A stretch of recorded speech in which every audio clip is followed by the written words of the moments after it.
Wait a second, a new loophole has been found to avoid the budget cap restrictions? Yes, there is. In this video, I will explain to you how this loophole works, who can benefit the most from it, and whether the FIA can actually do something about this loophole. But before we go into the technical side of things, let's go back to the Singapore Grand Prix in 2022, when it was the first time that rumors spread that Red Bull exceeded the budget cap and therefore gained an advantage. What wasn't in Red Bull's favor was that the team was approaching its best F1 season in its history, which automatically triggered anger from not only the other teams, but also fans. But to fully understand what is going on right now, we have to go back to 2020, when the regulations were set in stone. The economic effects of COVID, alongside the already existing big difference in spending between bigger and smaller teams, finally made headway to a budget cap. Whereas the budget cap was initially set for $175 million for the 2021 season, everyone agreed that $145 million would be a better alternative. According to the regulations, this number would go down by $5 million for 2 years in a row before the final cap of $135 million would have been reached by 2023. And this is where it becomes interesting. Designing and developing a car is massively expensive. The 2022 season was a great example of how the budget cap affected the upgrading speed of teams. Whereas we saw many updates in the first half of the season, less and less updates were brought in the second half of the season. Red Bull, for example, the major player in the whole budget cap story, postponed certain updates, mainly chassis-wise, because of this cap. Mercedes, whose car was overweight till the end of last season, said they couldn't reduce any more weight because they didn't have enough budget. To understand how seriously teams take this budget cap, we can have a look at Haas F1. This season is the first year where they decided to only have 3 people sitting at the pit wall during a Grand Prix weekend instead of the usual 6. Over a full season, they calculated that it would save them up to $250,000 a year, which relates to minor upgrades along the season. Now, let's go back to 2023. The first race of the season is about to start, and already there is more drama revolving around the budget cap. This time, it is not Red Bull, who have already been penalized by a significant reduction in CFD and wind tunnel time due to overspending. No, this time Alpine team principal Zafnauer revealed that there is a major loophole in the budget cap regulations. To understand how this loophole works, we first have to understand what is currently considered part of the budget cap regulations. Bear with me. I know that there are more interesting things than going over these hard-written and difficultly phrased regulations, but it can be crucial in the fairness of F1. And to be honest, this might actually put F1 as a sport on the line as well. According to the official F1 regulations, what is considered part of the regulation is all parts on the car from the steering wheel to the wheel nuts. All the elements needed to run the car, most of the team personnel. Why I say most is because the 3 best paid employees are not part of the budget cap. All the garage equipment, any spares, transportation costs, and everything in between. After last year's discussion between Red Bull and the FIA, we now know that providing lunch for your staff is also included in the budget cap. However, there are some expensive and crucial parts which are not included in the budget cap. For example, F1 driver salaries are not included. As previously mentioned, the wages of the 3 highest paid staff members are excluded as well. Travel costs, marketing expenditure, property and legal costs, entry and license fees, any non-F1 or road activities, parental and sick leave payments, engine costs, and lastly, employee bonuses and staff medical benefits.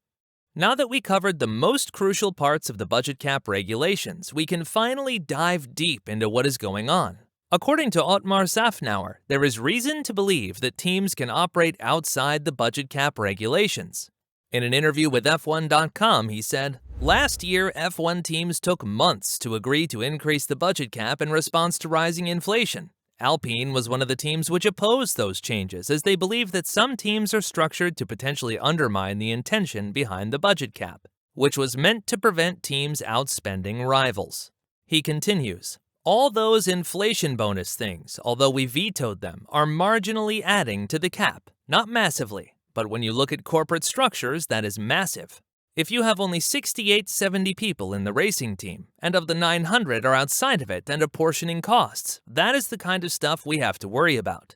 Some teams have dedicated technology divisions where they apply developments from their F1 program to other industries. Safnauer clearly hints at three major teams: Mercedes, Ferrari, and Red Bull. All these teams have large technological structures set up not only to develop a car, but also develop the engines and have their own road car developing program apart from Red Bull. He is worried that the top teams, although he doesn't mention them by name, exploit their position to go around the budget cap regulations. He continues by saying, if you have a great F1 idea because you are working on something else, how do you account for the stuff that you thought of when you were working on something else? If you take that even further, it could be other things. Developing tools, for example, for a boat, but that tool then applies to F1. And you have spent loads of investment on developing the tool, and then you largely account for it in F1. That is the kind of stuff we have to start thinking about to stop, and that is much bigger than just the inflationary stuff. What is ironic is that Alpine is one of the major teams themselves that has access to extra resources through their engine manufacturing department and their road car factories. Although Safnauer points out a crucial point that can have much effect on the outcome of a season, I do wonder whether he would have pointed this out if Alpine would make use of this construction themselves. After a relatively uneventful 3 testing days, it is difficult to pinpoint where exactly Alpine stands. But what can the FIA do to prevent a situation as described above from happening? The FIA has their own cost cop administration team, which regularly makes surprise visits to F1 factories, as is allowed to periodically check the books of F1 teams.